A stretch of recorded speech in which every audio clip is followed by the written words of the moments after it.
तर या मित्रांनो, आज आपण आलेलो आहोत सावंतवाडीच्या या सेल्फी पॉईंटवर.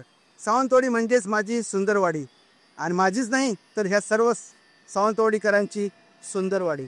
याचं वैशिष्ट्य असं आहे की इथे लाकडी खेळणी मिळतात, जे की तुम्ही आपल्या घराची शोभे वाढवण्यासाठी त्याला तुम्ही घेऊन जाऊ शकता इकडनं सावंतवाडीहून. आणि हे माझ्या डाव्या हाताला विठ्ठल मंदिर आहे. तसंच हे सुंदर असं हे आपलं मोती तलाव. या तलावावर नगरपालिकेने आता नवीन उपक्रम केलेला आहे, तो म्हणजे संगीत. आता हा फवारा रात्रीच्या वेळेस विविध रंगानं हा रंगीत सुंदर असं आपल्या मोहक आता आकर्षक पैदा करणारं हे आमचं मोती तलाव आणि हे आपलं संगीत फवारा. इथं उभं राहिल्यावर निकळत एक मनामध्ये एक जुनं जे आपलं गीत आहे ते म्हणावंसं वाटतं. निसर्ग राजा ऐक सांगतो, कोणी माझ्या मनात लपलंय, कोणी माझ्या मनात लपलंय रे. असा हा माझा डोंगर, हा नरेंद्र डोंगर, आणि या नरेंद्र डोंगराच्या पायथ्याशी असलेला हा माझा सुंदर का शहर, हे माझे शहर म्हणजे सावंतवाडी.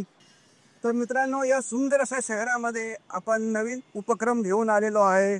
त्या उपक्रमाचा उद्देशच असा आहे की तो आपल्या ह्या मागच्या 3-4 वर्षांमुळे जे आपल्याकडे आलेली वेव होती कोरोना, त्यामध्ये मुलं काय आपण मोठे पण त्याच्यामध्ये ॲडिक्ट झालेलो आहोत.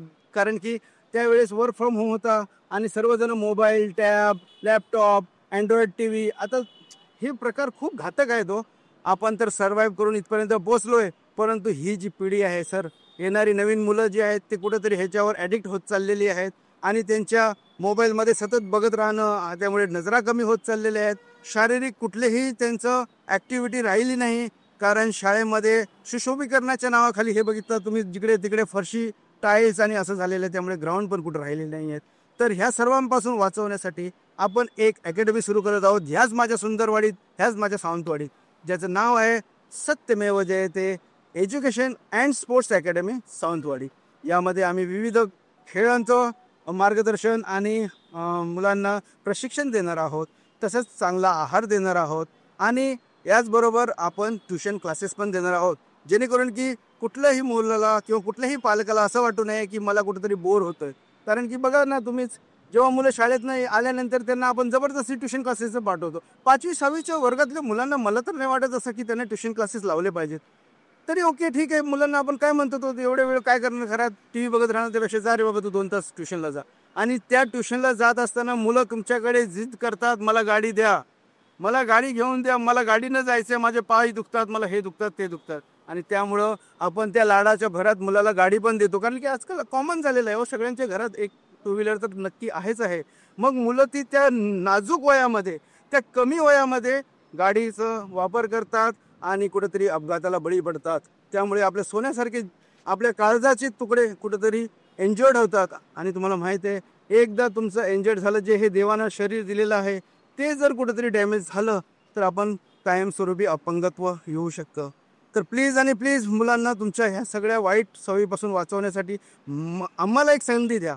मी असं का म्हणतोय आम्हाला, कारण की मी एकटा नाही आहे, किंवा माझ्यासोबत 1-2 नाही, माझ्यासोबत एक सुंदर आणि खूप चांगली अशी एक टीम आहे, ज्याच्यामध्ये की ॲडव्होकेट आहे, ज्याच्यामध्ये डॉक्टर आहे, ज्यामध्ये प्रशिक्षित NIS कोचेस आहेत, ज्यामध्ये चांगले तज्ज्ञ असे आहार देणारे केअरटेकर आहेत, आणि त्याचसोबत आमच्यासोबत एक चांगला असा स्टाफ आहे.